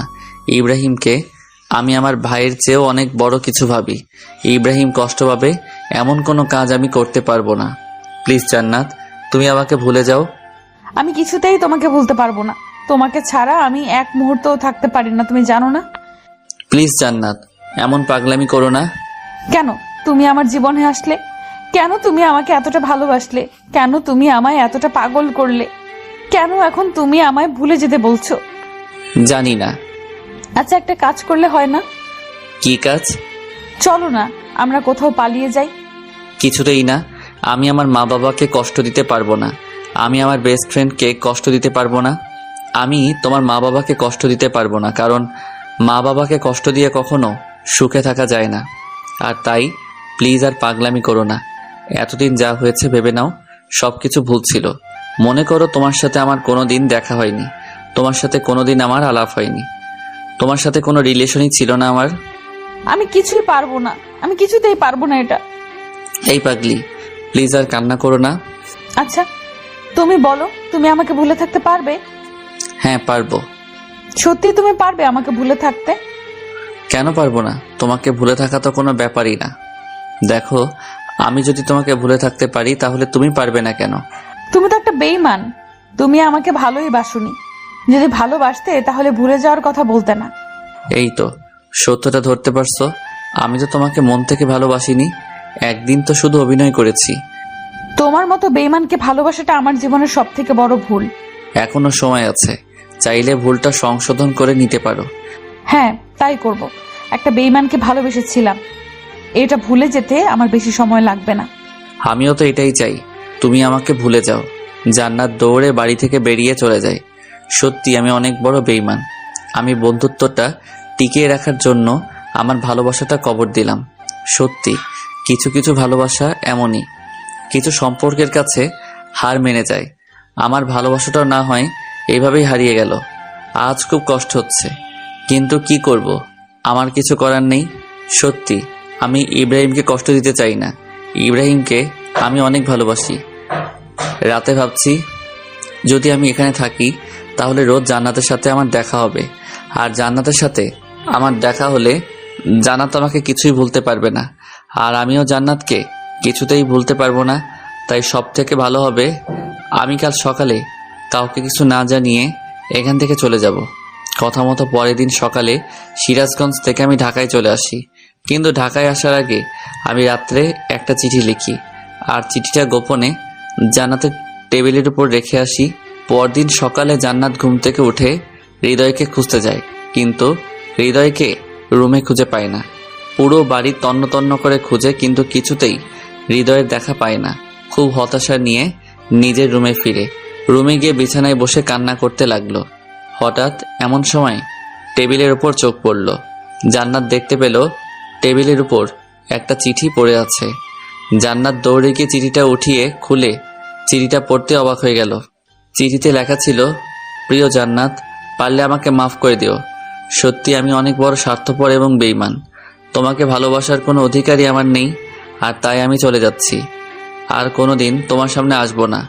পারলে আমায় মাফ করে দিও। তোমাকে অনেক কষ্ট দিয়েছি। ভালো থেকো, সুখে থেকো, আর নতুন করে জীবন শুরু করো। ইতি, তোমার হৃদয়। চিঠিটা পড়ে জান্নাত আর কান্না থামাতে পারল না। খুব জোরে কান্না করছে আর বলছে, হৃদয়, তুমি আমাকে এই চিনলা? তোমাকে আমি এত ভালোবাসলাম? কি রাগের মাথায় একটা কথা বলে ফেলেছি আর তুমি আমাকে ছেড়ে চলে গেলে? তুমি ভাবলে কিভাবে তোমাকে ছাড়া আমি বাঁচবো? আমি তোমাকে ছাড়া বাঁচতে পারবো না, তুমি জানো না? কেন তুমি আমাকে ছেড়ে গেলে? প্লিজ ফিরে আসো হৃদয়। খুব কান্না করছে আর বলছে, পাগলটার কি দোষ বলেন? সত্যি যে দুজন দুজনকে অনেক ভালোবাসে, কিন্তু নিয়তির কাছে তাদের ভালোবাসা হেরে যাচ্ছে। জান্নাত হৃদয়ের এভাবে ছেড়ে যাওয়াটা কিছুতেই মেনে নিতে পারছিল না, আর তাই জান্নাত অনেকগুলো ঘুমের ওষুধ একসাথে খেয়ে ফেলে। জান্নাতের অবস্থা খুবই খারাপ। বাসায় জান্নাতের পাগলামি ব্যাপারটা বুঝতে পেরে সবাই তাড়াতাড়ি করে হাসপাতালে নিয়ে যায়। জান্নাত এখন অপারেশন থিয়েটারে আছে। ডাক্তাররা জান্নাতের চিকিৎসা করছে। অনেকক্ষণ চিকিৎসা করার পর ডাক্তার অপারেশন থিয়েটার থেকে বেরিয়ে বাসার সবাইকে বলল, পেশেন্টের অবস্থা অনেকটা খারাপ। স্টোমাক ওয়াশ করা হয়েছে, এখন বাকিটা আল্লাহর উপর। কি বলছেন ডাক্তার? আমার মেয়েটাকে যে করেই হোক সুস্থ করে তুলতে হবে ডাক্তার। দেখেন, আমি আমার বেস্টটা ট্রাই করব, কিন্তু বাকিটা আল্লাহর হাতে।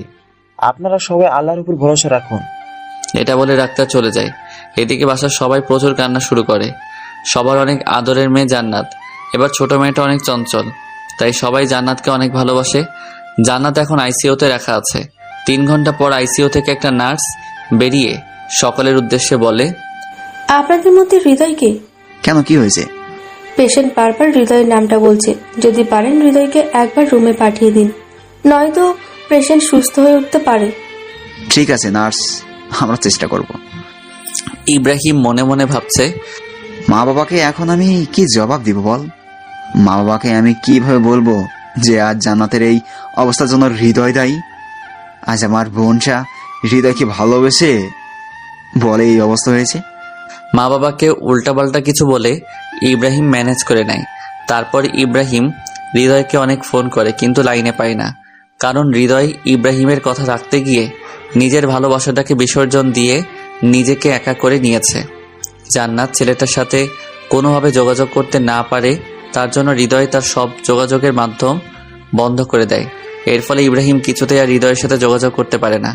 এইভাবে বেরিয়ে যায় অনেকটা সময়। হৃদয় এখন অনেক একা। হৃদয় আর কারোর সাথে ঠিকভাবে কথা বলে না, ঠিকভাবে চলাফেরা করে না, ঠিকভাবে খাওয়া দাওয়া করে না। দিনে দিনে নিজেকে তিলে তিলে শেষ করে দিচ্ছে হৃদয়। একদিকে হৃদয় নিজেকে তিলে তিলে শেষ করে দিচ্ছে, অপরদিকে জান্নাত হাসপাতালে মৃত্যুর সাথে পাঞ্জা লড়ছে। অনেক কষ্টের পর জান্নাতকে ধীরে ধীরে সুস্থ করে তোলা হয়। জান্নাত এখন অনেকটা সুস্থ আর নিজেকে সম্পূর্ণ প্রস্তুত করে নিয়েছে। জান্নাত আর হৃদয়ের কথা ভাবে না। হয়তো হৃদয়ের চলে যাওয়াতে জান্নাত তাকে ভুলে যাওয়ার কারণ খুঁজে পেয়েছে। ধীরে ধীরে জান্নাত হৃদয়কে একেবারে ভুলে যায়, কিন্তু হৃদয় কিছুতেই জান্নাতকে ভুলতে পারে না। যাই হোক, দেখতে দেখতে দিনের পর দিন কেটে যায়, মাসের পর মাস কেটে যায়, অনেকটা সময় পেরিয়ে যায়। দুজন দুজনকে ছাড়া কাটিয়ে দেয়। ইব্রাহিম এখন ঢাকায় আছে, কিন্তু জান্নাতের অবস্থা হৃদয়কে জানায়নি। কারণ ইব্রাহিম ভেবেছে, যার জন্য আমার বোন মরতে বসেছিল তাকেই কাজের সময় পাশে পাইনি, তাকে কেন আমার বোনের কথা বলবো? এর চেয়ে যে আমার বোনকে ভুলে থাক, এটাই ভালো। আর আমার বোনটা হৃদয়কে ভুলে গেছে, আর তুই নতুন করে তাদের মধ্যে আবারও ভালোবাসার বীজ বপন করতে চাই না। হৃদয় ধীরে ধীরে নিজের অবস্থান পরিবর্তন করে।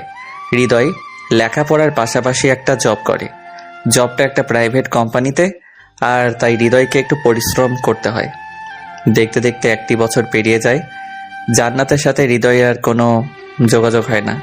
একদিন অফিস শেষে হৃদয় বাসায় ফিরে ফ্রেশ হতে যাবে, হঠাৎ এমন সময় তার ফোনটা বেজে উঠল। হ্যালো হৃদয়, তুই কোথায় আছিস?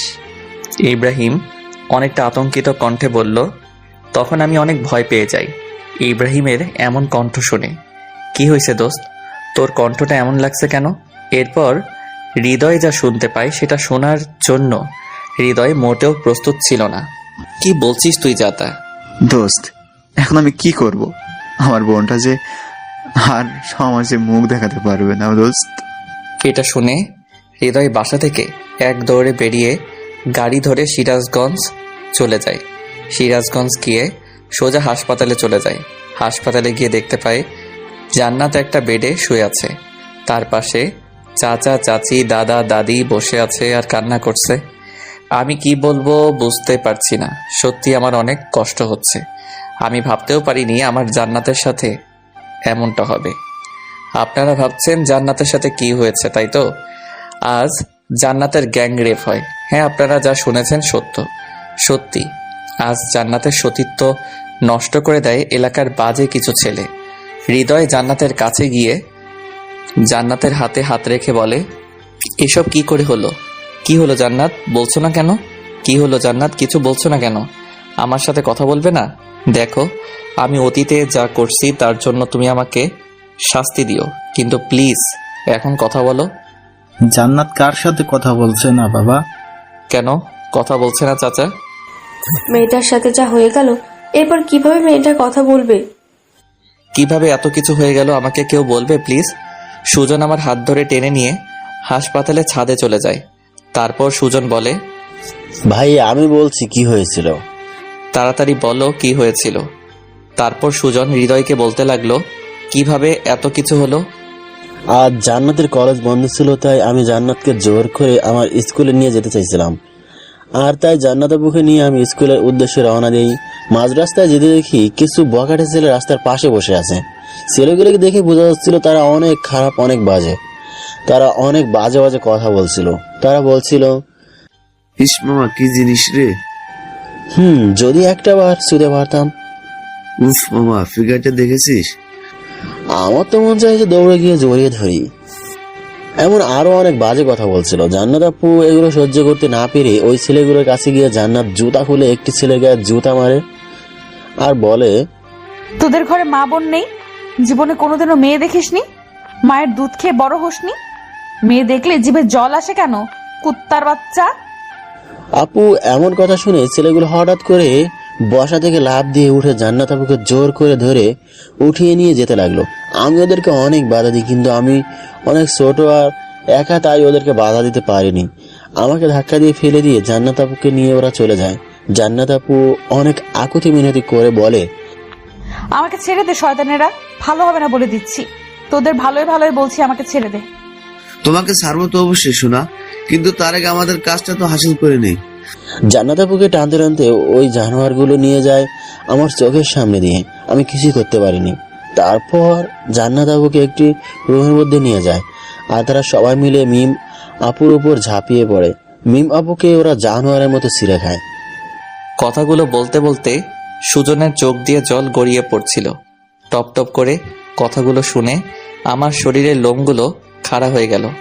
আমি নিজেকে কন্ট্রোল করতে পারছি না। চোখ দিয়ে অঝরে পানি ঝরছে। আমি ছাদ থেকে নেমে জান্নাতের কাছে গেলাম। নিচে এসে দেখি আঙ্কেল আন্টি ইব্রাহিম সবাই চলে এসেছে। সবাইকে একটু সাইড করে আমি জান্নাতের পাশে গিয়ে বসে জান্নাতের 2 হাত ধরলাম আর বললাম, সত্যি তোমার সাথে অনেক খারাপ হয়েছে। আমি কোনোদিন ভাবতেও পারিনি তোমার সাথে এমন কিছু হবে। প্লিজ নিজেকে ছোট করে দেখো না। তুমি সুস্থ হয়ে ওঠো তাড়াতাড়ি, ওই জানোয়ারদের শাস্তির ব্যবস্থা করব। ওরা অনেক খারাপ, ওদের সাথে আমরা পেরে উঠবো না। চাচা কোনো চিন্তা করবেন না, আমি আছি। আমি সবকিছু দেখে নেব। তুমি ওদের সম্পর্কে কিছু জানো না। এইসব জানোয়ারদের সম্পর্কে আমি কিছু জানতেও চাই না। আমি আইনের সাহায্য নিয়ে ওদের শাস্তির ব্যবস্থা করব। কিন্তু পুলিশ? কোনো কিন্তু না চাচা, আমি সবকিছু দেখে নেব। ইব্রাহিম তুই আমার সাথে চল। তাই বলে আমি ইব্রাহিম আর সুজনকে নিয়ে থানাতে চলে গেলাম। থানায় গিয়ে ওই জানোয়ারদের নামে কেস ফাইল করলাম। পুলিশগুলো আমায় বারবার বলছিল, আপনি যাদের নামে কেস করেছেন তারা কে জানেন? তাদের সম্পর্কে আমার জানার কোনো ইচ্ছা নেই। আমি শুধু এইটুকু চাই আসামিদের সঠিক শাস্তির ব্যবস্থা করা হোক। এখন তো এসব কথা বলতেছেন, কিন্তু আবার একটু পর এসে মতলব বদলাবেন না তো? দেখেন দারোগা সাহেব, আমি যা করি ভেবে চিন্তে করি, আর আমি আমার কথা থেকে একটু নড়চড় হব না। আদালতে ঠিক প্রমাণ পেশ করতে পারবেন তো? অবশ্যই পারবো। আচ্ছা, তাহলে আমরা কেসটা নিচ্ছি। ঠিক আছে দারোগা সাহেব, আর হ্যাঁ, যত তাড়াতাড়ি সম্ভব আপনি আসামিদের গ্রেফতার করবেন। ঠিক আছে, আপনারা এখন আসুন। ওকে দারোগা সাহেব। তারপর থানা থেকে চলে আসি। হাসপাতালে আসতে সবাই আমাকে ধরে বলে, এমনি মেয়েটার এই অবস্থা, সবার সামনে মাথা উঁচু করে বাঁচতে পারে না, আবার তুমি যা শুরু করলে হৃদয়। দেখেন আঙ্কেল, আমি যা করছি একদম ঠিক করছি। আচ্ছা, এখানে জান্নাতের দোষটা কোথায় আমাকে বলবেন? জান্নাত কি নিজের ইচ্ছায় ধর্ষিত হয়েছে? কি ব্যাপার, চুপ করে আছেন কেন? জবাব দিন। আমাদের সমাজে সব থেকে বড় সমস্যা কি জানেন? আমাদের সমাজে যে মেয়েগুলো ধর্ষিত হয়, আমরা তাদেরকে ছোট করে দেখি, আমরা তাদেরকে খারাপ বলি, আর যে জানোয়ারগুলো মেয়েদের সাথে এমন খারাপ কাজ করে তাদেরকে বাহবা দিই। যেখানে আমাদের মেয়েটিকে মেন্টালি সাপোর্ট দেওয়ার কথা, সেখানে আমরা মেয়েটিকে ছোট করে দেখি, মেয়েটিকে আমরা অপমান করি। আমরা ধর্ষিত মেয়েদের সমাজের বোঝা মনে করি। আচ্ছা, মেয়েরা কি ইচ্ছা করে ধর্ষিত হয়? মেয়েরা কি চায় তাদের সব থেকে মূল্যবান সম্পদ কেউ এইভাবে কেড়ে নিক? অথচ একটি মেয়ে ধর্ষিত হওয়ার পর আমরা মেয়েটিকে দোষী সাব্যস্ত করি, আর ধর্ষককে আমরা বড় করে দেখি। যদি আমরা একটি ধর্ষককে সঠিক বিচারের আওতায় নিয়ে আসতে পারতাম, তাহলে আজ ধর্ষণ তো দূরের কথা, আমাদের সমাজে কোনো ছেলে মেয়েদের দিকে চোখ তুলে তাকাতে পারতো না। কিন্তু আমাদের দেশে কি আমরা তাই করি? মোটেও করিনি। বরং উল্টো আমি মেয়েদেরকে এমন এমন কথা শোনাই যার কারণে মেয়েরা তাদের অনিচ্ছা সত্ত্বেও আত্মহত্যা করতে বাধ্য হয়, শুধু আমাদের সমাজের মানুষদের জন্য। আমার কথাগুলো শুনে সবাই মাথা নিচু করে দাঁড়িয়ে, আচ্ছা আপনারাই বলুন, আমাদের সমাজে যে মেয়েগুলো ধর্ষিত হয় তারা কি নিজ ইচ্ছায় ধর্ষিত হয়? তাহলে আমাদের সমাজে কেন ধর্ষিতা মেয়েদের পাশে দাঁড়ানো হয় না? কেন ধর্ষকদের শাস্তি দেওয়া হয় না? আজ এই দেশে একটি ধর্ষকের সবার সামনে শাস্তি দেওয়া হোক, দেখবেন এই দেশে আর দ্বিতীয়বারের মতো কোনো ধর্ষণের কথা আপনি শুনবেন না। সবাইকে অনেক বুঝিয়ে সবাইকে জানাতে পাশে দাঁড়ানোর জন্য আহ্বান করি। এখন সবাই মিলে জান্নাতের পাশে দাঁড়িয়ে আছি, শুধু ধর্ষকদের শাস্তি প্রদানের জন্য। কিছুক্ষণ পর কিছু গুন্ডা টাইপের ছেলে পেলে আমাদের কাছে এসে ছুরি, রামদা, পিস্তল এসব দেখে ভয় দেখাচ্ছে আর বলছে, যদি তোরা ভালো চাস আর তোদের মেয়েকে সুস্থ দেখতে চাস, তাহলে কেসটা উঠিয়ে নি, না হলে খুব খারাপ হয়ে যাবে। তোরা কি করতে পারিস আমি দেখে নিব। আমি আমার যথেষ্ট চেষ্টা করে তোদের শাস্তির ব্যবস্থা আমি করব। তোর সাহস তো কম না, তুই আমাদের বিরুদ্ধে মামলা করেছিস, আবার আমাদের মুখের উপর কথা বলিস। তোদের মতো কুত্তার সাথে কথা বলতে আমার বইয়েই গেছে, তোদের মতো কুত্তার দিকে তাকাতেই আমার ঘৃণা লাগে। কি বললি মাদার? এটা বলে একজন হৃদয়ের পেটে ছুরি ঢুকিয়ে দেয়। হাসপাতালে মেঝে হৃদয়ের রক্ত দিয়ে মেখে একাকার হয়ে গেল। হৃদয়ের অবস্থা অনেক খারাপ। হৃদয় মাটিতে লুটিয়ে পড়ল। সবাই এমন দৃশ্য দেখে ভয়ে আতঙ্কিত হয়ে কাঁপতে শুরু করলো। তারপর ওই বখাটেগুলো বলল, যদি কেসটা না উঠিয়ে নিস তাহলে একে একে সবাই মারা পড়বি, কথাটা খুব ভালো করে মাথায় ঢুকিয়ে নি। এটা বলে সবাই চলে গেল।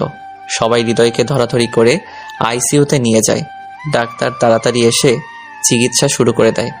হৃদয়ের অবস্থা অনেক সিরিয়াস। একদিকে জান্নাতের অবস্থা খারাপ, অপরদিকে হৃদয়ের সিরিয়াস অবস্থা। কি করবে সবাই ভেবে পাচ্ছে না। এমন সময় ইব্রাহিমের বাবা বলল, এসব বকাটে ছেলেপেলেদের সাথে লাগা আমার মোটেও ঠিক হয়নি। ইব্রাহিম, তুই থানায় গিয়ে কেসটা উঠিয়ে নিয়ে আয়। ইব্রাহিম কি করবে বুঝতে পারছে না, তাই আঙ্কেলের কথা শুনে ইব্রাহিম থানায় গিয়ে কেসটা উঠিয়ে নিয়ে আসে। হৃদয়ের অপারেশন শেষ, কিন্তু এখনো জ্ঞান ফেরেনি। অনেক রক্ত ঝরেছে, তাই অবস্থা অনেকটাই খারাপ। হৃদয়ের মা বাবাকে হৃদয়ের এমন অবস্থা জানানো হয়নি, কারণ হৃদয়ের মা বাবা এসব জানতে পারলে অবস্থা আরও খারাপ হয়ে যাবে। সবাই অনেক চিন্তায় আছে। ডাক্তার সবাইকে বলল, দেখেন রোগীর অবস্থা অনেক খারাপ, কখন কি হয়ে যাবে কিছু বলা যাবে না। রোগী জ্ঞান না ফেরা পর্যন্ত আমরা কিছু করতে পারবো না। এটা কি বলছেন ডাক্তার? হৃদয়কে যে করে হোক সুস্থ করে তুলতে হবে। সরি, আমরা আমাদের যথাসাধ্য চেষ্টা করেছি। সবার মাথায় হাত। হৃদয়ের মা বাবাকে না জানিয়ে আর থাকতে পারছে না কেউ। ইব্রাহিমের বাবা হৃদয়ের বাবাকে ফোন করে সবকিছু খুলে বলে আর তাদেরকে যত তাড়াতাড়ি সম্ভব সিরাজগঞ্জ চলে আসতে বলে। হৃদয়ের মা বাবা সময় নষ্ট না করে তাড়াতাড়ি করে সিরাজগঞ্জ চলে আসে। তারা এসে দেখতে পায়নি হৃদয় আইসিইউতে একটা জীবন্ত লাশ হয়ে শুয়ে আছে। হৃদয়ের মা অনেক কান্না করছে। হৃদয়ের বাবা সবাইকে বলছে, আমার ছেলের এত বড় ক্ষতি কে করলো? যে ছেলেগুলো জান্নাতকে ধর্ষণ করেছে তারাই। দাঁড়াও, তাড়াতাড়ি ব্যবস্থা আমি করছি। তাই বলে হৃদয়ের বাবা কাকে যেন একটু ফোন করলো। হ্যালো সবুজ ভাই, আমার অনেক বড় একটা সমস্যা হয়ে গেছে। কিছু গুন্ডা আমার ছেলের অবস্থা অনেক খারাপ করেছে। আমার ছেলেকে হত্যা করার চেষ্টা করেছে। এখন আমার ছেলে আইসিইউতে ভর্তি আছে। বাঁচবে কিনা মরবে আল্লাহই ভালো জানে। ওপাশ থেকে কি যেন বলল। তারপর হৃদয়ের বাবা বলল, আচ্ছা, আপনি যত তাড়াতাড়ি সম্ভব সিরাজগঞ্জে চলে আসেন, আমি এর শেষ দেখতে চাই। তাই বলে ফোনটা কেটে দেয়। আপনাদেরকে হৃদয়ের বাবা সম্পর্কে তো কিছুই বলিনি। এখন হৃদয়ের বাবার সম্পর্কে জেনে নিন। হৃদয়ের বাবা একজন বিজনেসম্যান। ব্যবসার কাজে অনেক বড় বড় লোকজনের সাথে উঠা বসা করে। সমাজের সকল লোকের সাথেই তার ভালো সম্পর্ক। এখন যাকে ফোন করলো সে হচ্ছে ঢাকার একটি গ্যাং লিডার। হৃদয়ের বাবার বিভিন্ন কাজের জন্য সবার সাথে সম্পর্ক রাখতে হয়, তাই এই লোকটির সাথে ওর সম্পর্ক আছে। কয়েক ঘন্টা পর ওই লোকগুলোর সিরাজগঞ্জ এসে পৌঁছায়। তারপর লোকজনদের বকাটে ছেলে পেলে ডিটেলস বলা হয়। তারপর লোকগুলো সেই বকাটে ছেলে পেলে উদ্দেশ্যে রওনা দেয়। অনেকক্ষণ পর ওই লোকগুলো রাত 8টার দিকে সবার মাঝে ফিরে আসে আর বলে, শহীদুল সাহেব, আমাদের কাজ শেষ। কাল সকালে সবাই সব দেখতে পারবে। আমাদের কাজটা শেষ। আমরা তাহলে আসি। এবার দেখা হবে। ভালো থাকবেন আর আশা করি আপনার ছেলে খুব তাড়াতাড়ি সুস্থ হয়ে উঠবে। ঠিক আছে সবুজ ভাই, আপনাকে অসংখ্য ধন্যবাদ। তারপর লোকগুলো চলে যায়। সবাই শুধু ভাবছে কাল সকালে তাদের জন্য কি অপেক্ষা করছে, কারণ তারা কেউ জানে না বখাটেদের সাথে কি হয়েছে। দেখতে দেখতে সকাল হয়ে গেল। টিভিতে নিউজ হচ্ছে সিরাজগঞ্জ কিছু বখাটে ছেলেদের লাশ পাওয়া গেছে। তাদের লাশগুলো উলঙ্গ অবস্থায়, সবার লিঙ্গ কাটা অবস্থায় একটা গাছে উল্টা করে ঝুলানো ছিল। কে বা কারা এমন ঘটনা ঘটিয়েছে এখন কিছু বলা যাচ্ছে না। শোনা যাচ্ছে এই বখাটেগুলো কাল একটি মেয়েকে ধর্ষণ করে। তারপর তাদের নামে থানায় মামলা করা হলে তারা মামলাকারীর ওপর ঝাঁপিয়ে পড়ে এবং তাকে ধারালো অস্ত্র দিয়ে আহত করে। এখন সে হাসপাতালে আইসিইউতে ভর্তি আছে। সবাই এমন খবর দেখে অনেক হতভম্ব। কাল রাতে যে এত কিছু হয়ে গেছে তারা সবাই ভাবতেও পারেনি। সত্যি ধর্ষকদের শাস্তি এমনই হওয়া উচিত, যাতে করে কেউ দ্বিতীয়বার আর কোনো মেয়ের দিকে চোখ তুলে তাকাতে না পারে। পরের দিন বিকাল 4টায় হৃদয়ের জ্ঞান ফেরে। জ্ঞান ফিরতে সবাই হৃদয়ের কাছে ভিড় জমায়। সবাই অনেক খুশি, কারণ হৃদয়ের জ্ঞান ফিরেছে। হৃদয়ের মা বাবা হৃদয়কে বলে, বাবা তুই কোনো চিন্তা করিস না, তুই তাড়াতাড়ি সুস্থ হয়ে যাবি। বাবা জান্নাতের কি খবর এখন? জান্নাত এখন ভালো আছি।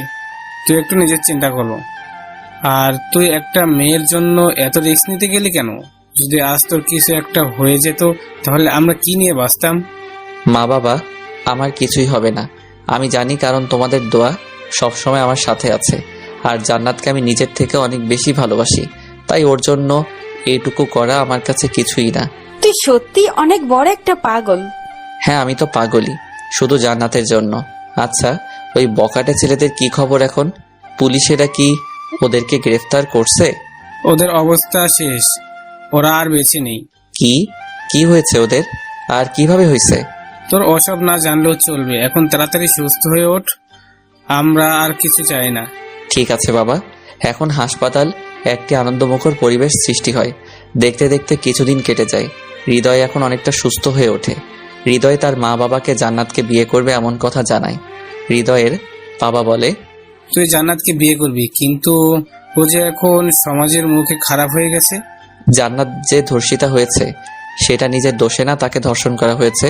আর সব থেকে বড় কথা হচ্ছে, আমি জান্নাতকে অনেক ভালোবাসি। জান্নাতকে ছাড়া আমি বাঁচব না। আর জান্নাতের জন্য আমি এত কিছু করলাম, কিন্তু শেষে এসে তাকে পাবো না, এটা তো কিছুতেই হতে পারে না। আমি যদি বিয়ে করি তাহলে জান্নাতকেই করব। হৃদয়ের এমন মন্তব্য শুনে তার বাবা আর কিছু বলতে পারল না। হৃদয়ের বাবা জান্নাতের বাবার কাছে বিয়ের প্রস্তাব পাঠালো। সবাই বিয়েতে রাজি হয়ে গেল, কারণ সবাই দেখেছে হৃদয় জান্নাতকে কতটা ভালোবাসে। আজ হৃদয় আর জান্নাতের বিয়ে। খুব ধুমধাম করে বিয়েটা হয়ে গেল। ইব্রাহিম হৃদয়কে বলছে, দোস্ত আমি ভুল ছিলাম রে, আমাকে মাফ করে দিস। আমার জন্য তুই অনেক কষ্ট পেয়েছিস। আমি চাচ্ছিলাম না আমাদের বন্ধুত্বটা কোনো কারণেই ভেঙে যাক। যদি আগে আমার বোনের সাথে বিয়ে হতো তাহলে তোদের মধ্যে ঝগড়া হতো, রাগারাগি হতো, আর তখন আমি নিজেকে ঠিক রাখতে পারতাম না। তখন তোর সাথে আমার সম্পর্কটা নষ্ট হয়ে যেত, আর আমি আমাদের এই বন্ধুত্বটা নষ্ট করতে চাচ্ছিলাম না। তাই আমি তোকে নিষেধ করেছিলাম। আমাকে মাফ করে দিস দোস্ত, আর আমার বোনের খুব যত্ন নিবে।